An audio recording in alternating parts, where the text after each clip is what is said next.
आपके लिए लेकर आई हूँ उन नियमों को जिनका पालन करना श्राद्ध पक्ष अर्थात पितृ पक्ष में आवश्यक है। धर्म ग्रंथों के अनुसार श्राद्ध के 16 दिनों में लोग अपने पितरों को जल देते हैं, उनकी मृत्यु तिथि पर श्राद्ध करते हैं। ऐसी मान्यता है कि पितरों का ऋण श्राद्ध द्वारा चुकाया जाता है। वर्ष के किसी भी मास तथा तिथि को स्वर्गवासी हुए पितरों के लिए पितृपक्ष की उसी तिथि को श्राद्ध किया जाता है। पूर्णिमा पर देहांत होने से भाद्रपद शुक्ल पूर्णिमा को श्राद्ध करने का विधान है। उसी दिन से महालय अर्थात श्राद्ध का प्रारंभ भी होता है। श्राद्ध का अर्थ है श्रद्धा से जो कुछ दिया जाए। पितृपक्ष पर श्राद्ध करने से पितृगण वर्ष भर प्रसन्न रहते हैं। धर्म शास्त्रों में ऐसा कहा गया है, पितरों का पिंड दान करने वाला गृहस्थ दीर्घायु, पुत्र पौत्र आदि, यश वर्ग, पुष्टि, बल, लक्ष्मी, भौतिक साधन तथा धन धान्य आदि की प्राप्ति करता है। श्राद्ध में पितरों को आशा रहती है हमारे पुत्र पौत्र आदि हमें पिंड दान कर जल आदि प्रदान करके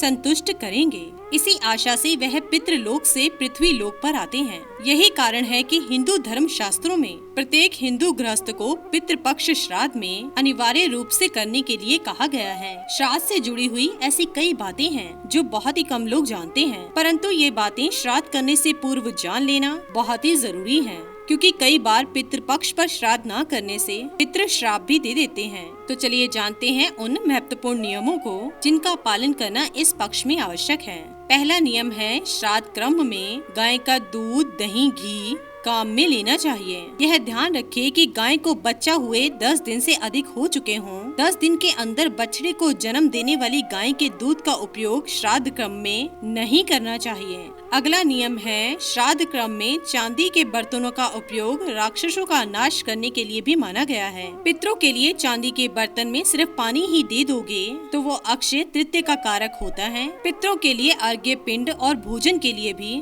बर्तन चांदी के हों तो वह और भी श्रेष्ठ माना जाता है। श्राद्ध में ब्राह्मणों को भोजन करवाते समय परोसने के बर्तन को दोनों हाथों से पकड़कर लाने चाहिए। एक हाथ से पकड़कर लाए हुए अन्न पात्र से परोसा हुआ भोजन राक्षस छीन लेते हैं, ऐसी मान्यता है। अगला नियम है, ब्राह्मणों को भोजन मौन रहकर एवं व्यंजनों की प्रशंसा किए बगैर करना चाहिए, क्योंकि पितृ तभी तक भोजन ग्रहण करते हैं जब तक ब्राह्मण मौन रहकर भोजन करें।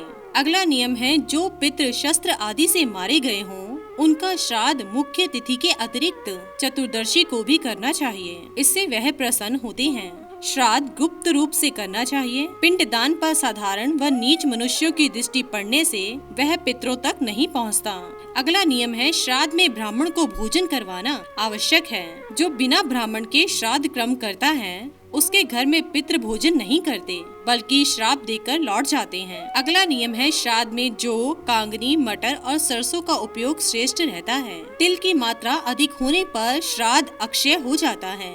वास्तव में तिल पिचासों से श्राद्ध की रक्षा करती है। कुशा भी इसीलिए प्रयोग किया जाता है। अगला नियम है, दूसरे की भूमि पर श्राद्ध बिल्कुल नहीं करना चाहिए। वन, पर्वत, पुण्य तीर्थ एवं मंदिर दूसरे की भूमि नहीं माने जाते, क्योंकि इन पर किसी का स्वामित्व नहीं माना गया। अतः इन स्थानों पर आप श्राद्ध कर सकते हैं। अगला नियम है, पितृ कार्य में योग्य ब्राह्मण का ही चयन करना चाहिए। अगला नियम है, जो व्यक्ति किसी कारणवश एक ही नगर में रहने वाली अपनी बहन, जमाई और भांजी को श्राद्ध में भोजन नहीं कराता, उसके यहाँ पितृ के साथ ही साथ देवता भी अन्न ग्रहण नहीं करते हैं। अगला नियम है, श्राद्ध करते समय यदि कोई भिखारी आ जाए तो उसे आदर पूर्वक भोजन करवाना चाहिए। जो व्यक्ति ऐसे समय में घर आए और जो उसे भगा देता है उसका श्राद्ध कर्म पूर्ण नहीं माना जाता, उसका फल भी नष्ट हो जाता है। अगला नियम है, शुक्ल पक्ष में रात्रि में युग्म दिनों में, युग्म दिन का अर्थ होता है जब एक ही तिथि में 2 दिनों का योग हो,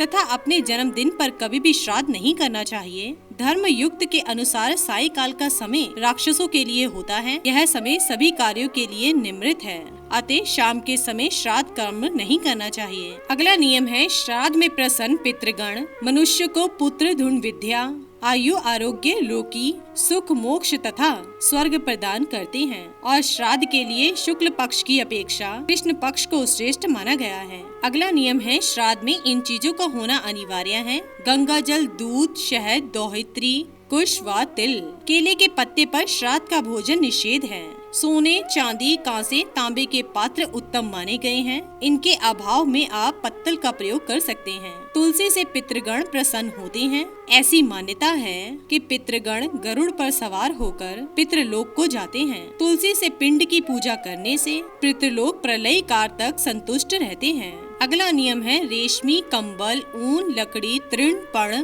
कुश आदि के आसन श्रेष्ठ हैं। आसन में लोहा किसी भी रूप में प्रयुक्त नहीं होना चाहिए। अगला नियम है चना, मसूर, उड़द, कुल्थी, सत्तू, मूली, काला जीरा, कचनार, खीरा, काला उड़द, काला नमक, लौकी, बड़ी सरसों, काले सरसों की पत्ती और बासी अपूर्ण फल या अन्न श्राद्ध में निषेध है। इस बात का आप जरूर ध्यान रखिए कि श्राद्ध के भोजन में या श्राद्ध के समय इनका प्रयोग आप बिल्कुल न करें अपने पितरों के तर्पण के लिए। अगला नियम है श्राद्ध के जो मुख्य अंग हैं, उनका भी ध्यान देना अनिवार्य है। मुख्य अंग इस प्रकार हैं। सबसे पहला अंग है तर्पण, जिसमें दूध, तिल, कुशा, दूध, गंध मिश्रित जल पितरों को तृप्त करने के लिए दिया जाता है और तर्पण का जो कार्य है वह नित्य करना चाहिए। अगला अंग है भोजन व पिंड दान। पितरों के निमित्त ब्राह्मणों को भोजन दिया जाता है। श्राद्ध करते समय चावल या जौ के पिंड दान भी किए जाते हैं। अगला अंग है वस्त्र दान। वस्त्र दान करना श्राद्ध का मुख्य लक्ष्य भी है।